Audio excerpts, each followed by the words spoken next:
Top skills freelancing में कौन से रिक्वायर्ड हैं जो आपको लगता है कि आपने भी सीखे और उनकी वजह से आज आप कामयाब हैं? जो भी स्किल है, जैसे आपने अगर डिज़ाइनिंग सीखनी है, मार्केटिंग सीखनी है, डेवलपमेंट सीखनी है या मोबाइल ऐप डेवलपमेंट है, एक तो आप वो शॉर्ट लिस्ट कर लें। तो अगर आप कोई भी स्किल ले रहे हैं तो आप उसको पकड़ लें और कंसिस्टेंटली उसको जो है ना प्रैक्टिस करते रहें। जो थर्ड चीज़ है वो है कनेक्शंस। आपने अपनी फील्ड के लोगों से कनेक्शन ज़रूर बनाने हैं। अगर आप नेटवर्क बनाएंगे तो आपको पता चलेगा कि मार्केट में लोग किस तरह काम कर रहे हैं और उसमें सीनियर्स जो हैं आपकी फील्ड से रिलेटेड वो बहुत ज़रूरी हैं।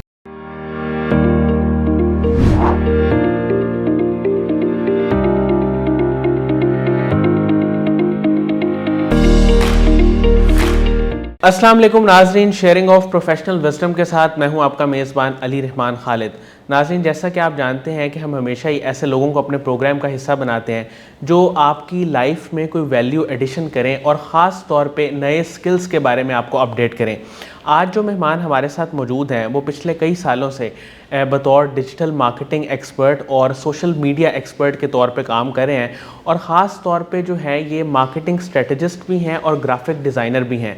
हम इनसे जानेंगे कि इन्होंने एज अ फ्रीलांसर अपने काम का आगाज़ कब और कैसे किया और इसके साथ साथ ये भी जानेंगे कि वो टॉप स्किल्स कौन से हैं जिनकी वजह से आज ये अच्छी अर्निंग कर रहे हैं। अस्सलाम वालेकुम मोहम्मद वकास साहब, कैसे हैं आप? वालेकुम सलाम, मैं ठीक ठाक। सर, फ्रीलांसिंग की फील्ड में आप कब और कैसे आए और कब आपने सोचा कि यहाँ से आपने अर्निंग स्टार्ट करनी है? एक्चुअली 2014 में मैंने अपनी एफएससी की। उसके बाद मेरे पास इतने पैसे नहीं थे कि मैं जो है ना वो आगे यूनिवर्सिटी में एडमिशन ले सकूं। तो मैंने करीम बाइक चलाई, उस टाइम नई नई आई हुई थी, और कुछ जो है ना राइडर्स की जॉब की। तो लेकिन मैं इस कोशिश में था कि मुझे कोई अर्निंग की अपॉर्चुनिटी मिल जाए। सही। तो वहाँ से पैसे जमा करके मैं यूनिवर्सिटी में एडमिशन मेरा हो गया। तो वहाँ पे भी मैं इसी कोशिश में लगा हुआ था। तो लकीली जो है ना एक सीनियर थे, वो फ्रीलांसिंग करते थे, तो उनको मैंने देखा और मैंने अपनी जो है ना वो प्रोफाइल बना ली। मुझे उस टाइम तक स्किल कोई नहीं आती थी क्योंकि मैंने आपको बताया कि मैं न्यू यूनिवर्सिटी गया हुआ था। लेकिन मुझे वहाँ पे जब अकाउंट जो है ना मैंने फाइवर पे बनाया था अपना पहला, तो वहाँ से जब मुझे ऑर्डर आया, मुझे $5 मिले, तो मुझे लगा कि वाकई, क्योंकि ऑनलाइन अर्निंग का आपको पता है 2015 में 16 में इतना ज़्यादा लोग इस पर ट्रस्ट नहीं करते थे। तो मुझे उस पर ट्रस्ट आ गया। तो फिर मैंने अपना जो लर्निंग और अर्निंग का जो सफ़र है वो स्टार्ट कर दिया। और मैंने पहले ग्राफिक डिज़ाइनिंग सीखी, फिर वीडियो एडिटिंग सीखी, फिर सोशल मीडिया मैनेजमेंट सीखी, फिर मार्केटिंग सीखी, फिर दूसरे प्लेटफॉर्म्स को भी एक्सप्लोर किया, जैसे अपवर्क है, लिंक्डइन हो गया या सोशल मीडिया हो गया, कि वहाँ से आपने क्लाइंट्स कैसे लेके आने हैं। और अल्हम्दुलिल्लाह अभी जो है ना मेरी अपनी एजेंसी है और हम जो है ना वो क्लाइंट्स के साथ परमानेंटली काम करते हैं। सर, मुझे ये बताइएगा कि अपवर्क और फाइवर्क पे जब लोग प्रोफाइल बनाते हैं अपने आप को मार्केट करने के लिए, तो उसमें कौन सी ऐसी गलतियां हैं जो आम तौर पे लोग करते हैं? क्योंकि आप बेशुमार प्रोफाइल्स देखते होंगे, और आपको क्या लगता है कि आपने क्या उसमें कोर वैल्यू ऐड की जिसकी वजह से आपको काम मिला?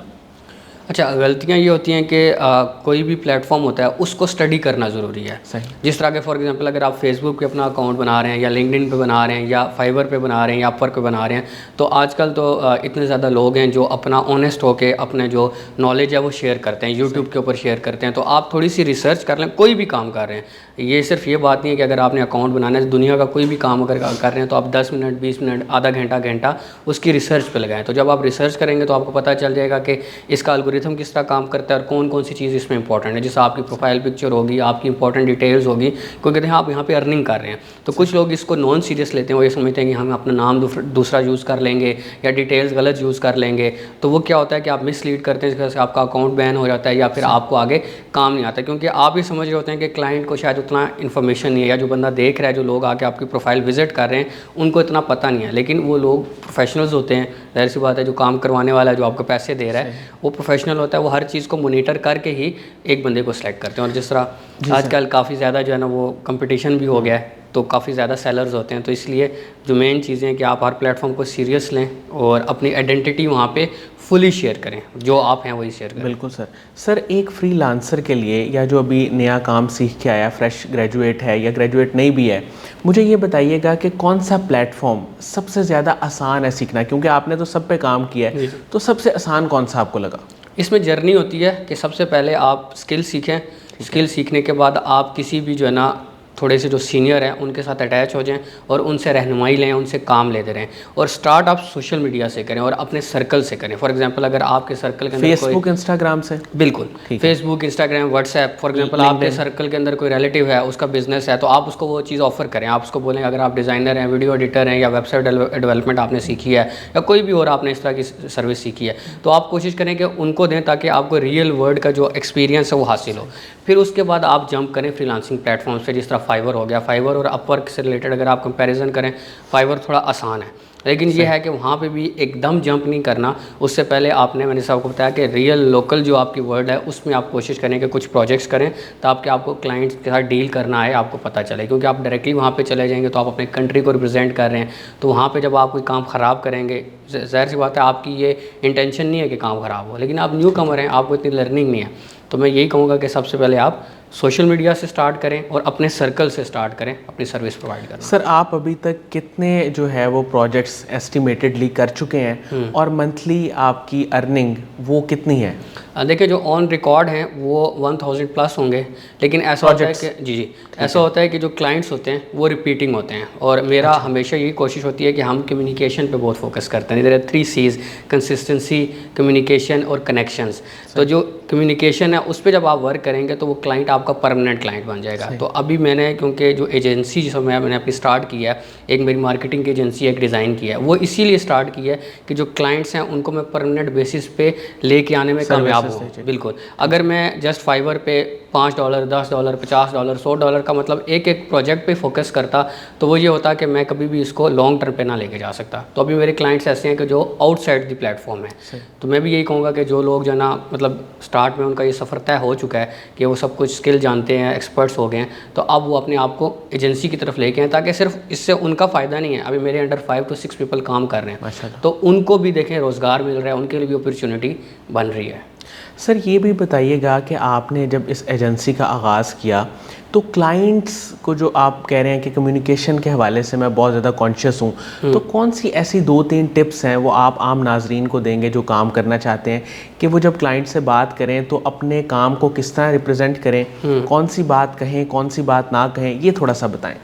देखिए इसमें सबसे इम्पॉर्टेंट चीज़ है वो है कस्टमर सपोर्ट। कस्टमर सपोर्ट ये होती है कि अगर एक बंदा आपके पास है, उसको उस फील्ड का नॉलेज है या नहीं है, आपको तो नॉलेज है, आपने उसको ऑनेस्ट होकर गाइड करना है। आप जब उसके साथ ऑनेस्ट होकर इन्वॉल्व हो जाएंगे तो वो क्लाइंट समझ जाएगा कि ये बंदा मेरे साथ तो ऑनेस्ट है। तो यही कम्युनिकेशन में एक तो अपनी फील्ड से रिलेटेड नॉलेज होना चाहिए आपको, आप एक्सपर्ट होंगे तो आप अगले को गाइड कर सकेंगे, जिससे क्या होगा कि आपकी सर्विस पे उस बंदे का ट्रस्ट डेवलप हो जाएगा।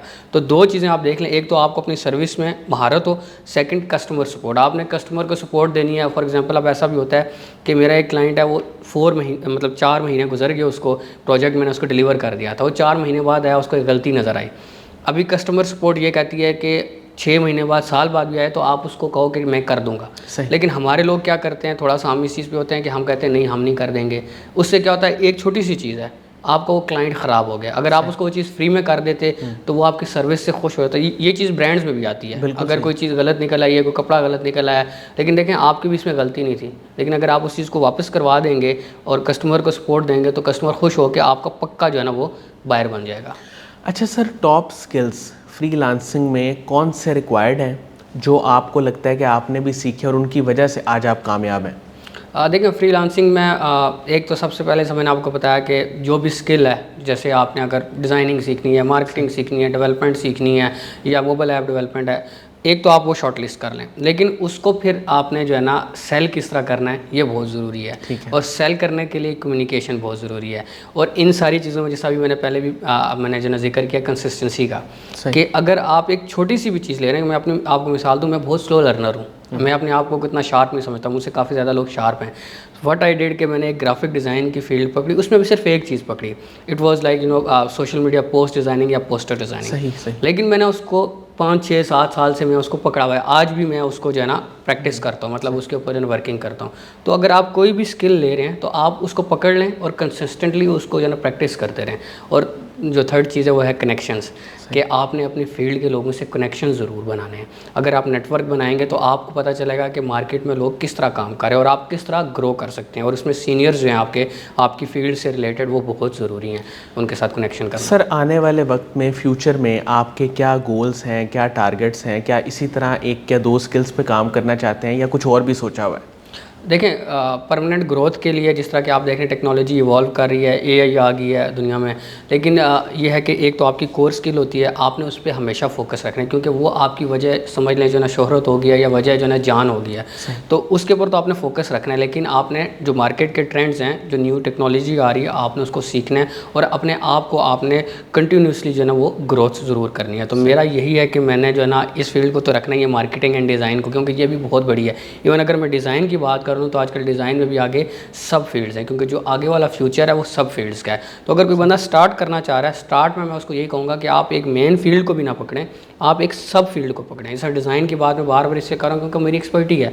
तो उसमें देखें, सोशल मीडिया डिज़ाइन अलग है, प्रिंट डिज़ाइन अलग है, उसमें यूएक्स डिज़ाइन अलग है। तो आप उसमें से भी एक चीज़ पकड़ के अपने लिए आसानी पैदा करें। अगर आप अपने माइंड को बहुत ज़्यादा जो है ना बर्डनाइज कर देंगे, उसको बोलेंगे कि मैंने डिज़ाइन करना है, डिज़ाइन में तो लोगो डिज़ाइन भी आ रहा है, ये पोस्टर डिज़ाइन भी आ रहे हैं, काफ़ी चीज़ें आ रही हैं, तो वहाँ पे आप थोड़ा सा जो है ना आपकी ग्रोथ स्लो हो जाएगी। तो स्टार्ट में एक चीज़ को पकड़ें और फिर आहिस्ता आहिस्ता अपने आप को एक्सपेंड करें। अच्छा सर, जैसे ये आपने एक चीज़ का जिक्र किया, तो जब प्रोफाइल आप बनाएं, वो लिंक्डइन के लिए हो, अपवर्क के लिए हो, फाइवर के लिए हो, मुझे ये बताएं कि उसमें जब आपने लिखना है अपनी एक्सपर्टीज़, तो वहाँ कौन कौन सी चीज़ें लाजमी मेंशन करें और कौन कौन सी चीज़ें जो गैर ज़रूरी हैं, मेंशन नहीं करनी चाहिए, वो कौन सी हैं? देखें, मेन चीज़ यही है, जिस तरह मैं आपको जॉब की एग्जांपल देता हूँ। अगर किसी ने कोई जॉब पोस्ट किया एज अ ग्राफिक डिज़ाइनर, लेकिन आपकी एक्सपर्टी वीडियो एडिटिंग में भी है, आप मार्केटिंग भी जानते हैं, अगर आप उसमें 3 4 5 चीज़ें ऐड कर देंगे ना, तो वो थोड़ा सा मतलब अगले बंदे के लिए थोड़ा सा डिफिकल्ट होगा, कन्फ्यूजिंग हो जाएगा। लेकिन अगर आप उसमें जस्ट उसको स्पेसिफिकली ग्राफिक डिज़ाइनिंग से रिलेटेड ही करेंगे, तो वो आपके चांसेस ज़्यादा हैं शॉर्टलिस्ट होने के।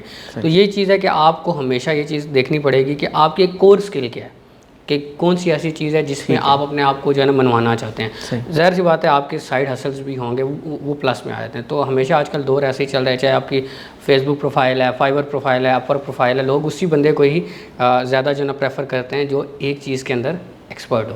अच्छा, आपकी इंस्पायरेशन कौन है जिन्होंने ये फ्रीलांसिंग में आपको सारा इंस्पायर किया, गाइड किया, और फैमिली सपोर्ट कितनी रही इस सारे सफ़र में?